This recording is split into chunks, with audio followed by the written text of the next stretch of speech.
Hawak na po ng pulisya ang lalaking itinuturong pumatay sa kanyang kinakasama at nagsilid sa labi nito sa storage box.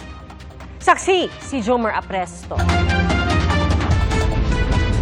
Mismong kanyang pamilya ang nagsuko sa mga otoridad ng security guard na inakusang pumatay sa isang babae at nagsilid sa bangkay ng biktima sa storage box. Sinundo siya ng Kabuyaw Police sa Barangay Poblacion B sa Rosario, Batangas pasado hating gabi. Saglit naming nakapanayam ang sospek. Tumuko lang sir ako, nagtiwala sir sa mga pulis para sir malinis ang aking pangalan.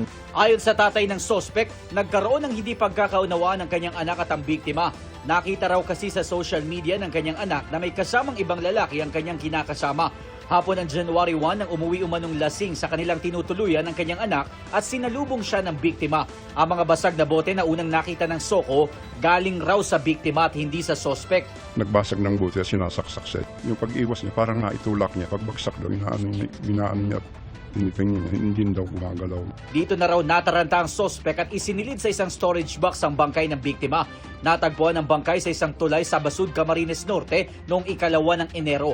Sa backtracking ng mga pulis, na-trace kung sino ang sospek sa tulong ng barcode ng tape na binili niya at naiwan sa storage box. Navideohan pa ng isinakay sa bus at terminal sa Calamba City ang storage box.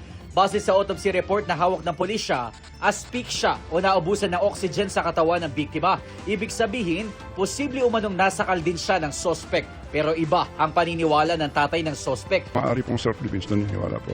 Hindi ko maiisip na gawin kasi napakabait niya ng bata ngayon. Kahit niya pang nalagyan lang ng masugatan na ngayon, nag-iiyak pa yun. Takot niya sa dugo. Kaya nung mangyari, hindi ako makapaniwala. Mula sa Batangas, ibinyahe at ibinalik sa Kabuyaw, Laguna ang sospek na sasampahan ng reklamong murder. Para sa GMA Integrated News, Jomer Apresto ang inyong saksi.